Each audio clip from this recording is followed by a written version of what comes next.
मेरे चैनल पर जुड़े बिहार के तमाम आंगनवाड़ी सेविका सहायिकाओं का स्वागत है। आज हम बात करेंगे कि आपका पेमेंट के लिए आंगनवाड़ी सेविका सहायिकाओं का पेमेंट जो हो रहा है उसके पीछे का क्या कहानी है। आखिर पीछे के महीना के छोड़ करके आगे के महीना का पेमेंट क्यों हो रहा है?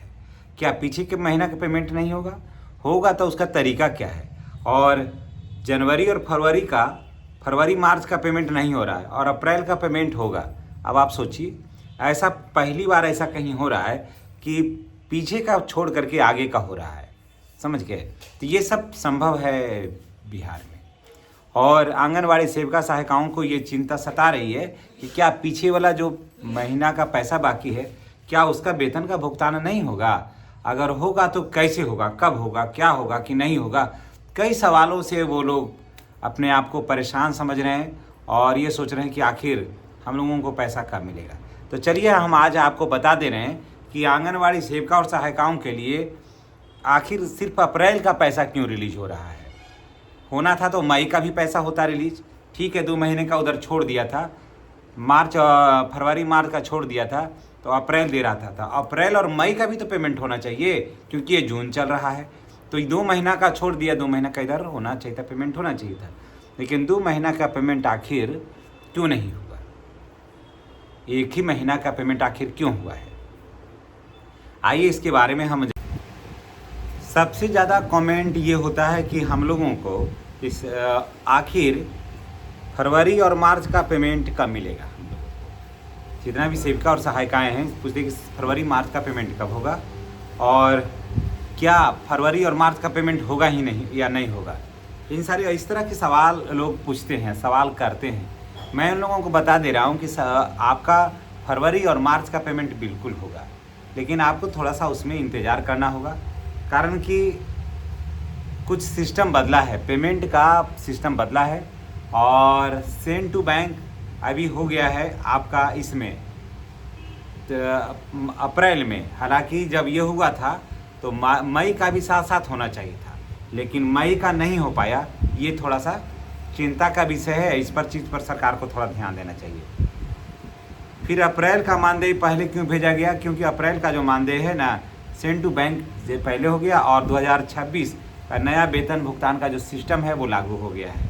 अब आपको इसके बाद जो है ना पेमेंट होने में उतना लाफड़ा नहीं होगा जितना पहले होता था। अब जो है वो पेमेंट होने के जो तरीके हैं वो बदले हैं और आपको अब समय से पैसा आपको मिलते रहेगा। अब सवाल ये है कि फरवरी और मार्च का वेतन में विलम्ब क्यों है? दरअसल फरवरी और मार्च का जो पेमेंट है वो अलग पद्धति से बना हुआ है और अप्रैल का पेमेंट है अलग पद्धति से बना हुआ है। तो इसलिए मार्च और फरवरी और मार्च का जो है ना वो आपका एरियर के तौर पर आपको मिल जाएगा और अप्रैल का जो है जिस हिसाब से अप्रैल का भुगतान हो रहा है उसी हिसाब से अब हमेशा ही होगा। मई का भी आता साथ साथ, लेकिन बात है कि ना कि जो सिस्टम है उसमें पहले चेक किया गया कि अप्रैल का वेतन का भुगतान में क्या कठिनाई होती है। अगर कठिनाई ज़्यादा होगी तो फिर पुराने सिस्टम से ही भुगतान किया जाएगा, अगर नहीं होगी तो इसी सिस्टम से भुगतान किया जाएगा। इसीलिए अब अप्रैल और मई का एक साथ वेतन का भुगतान नहीं हुआ है।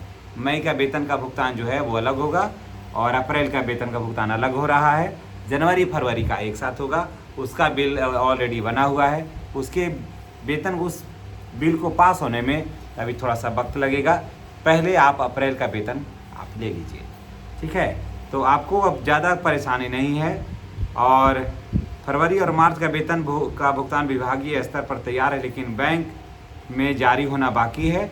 और अप्रैल 2026 में का जो है अब भुगतान 25 जून को बैंक में भेजा गया था और अब जो है वो सभी धीरे धीरे लोगों के खाते में चला गया है और फरवरी और मार्च का भुगतान बाद में अलग से जारी किया जाएगा। फरवरी और मार्च का भुगतान अलग से जारी किया जाएगा और मुझे उम्मीद है कि 15 दिन के अंदर उसका भी भुगतान हो जाएगा। तो चलिए इसी के साथ हम आपसे विदा लेते हैं। नेक्स्ट वीडियो में हमारी और आपकी फिर मुलाकात होगी। चैनल पर नए हैं तो चैनल को आप सब्सक्राइब करके बेल आइकन को दबाना नहीं भूलिएगा ताकि वीडियो का नोटिफिकेशन आपको मिले। और आप वीडियो कहाँ से देख रहे हैं कमेंट करके बताइएगा और आपका पेमेंट जो है कहाँ तक आया, किस महीने तक आया, ये भी कमेंट करके अवश्य बताइएगा। धन्यवाद।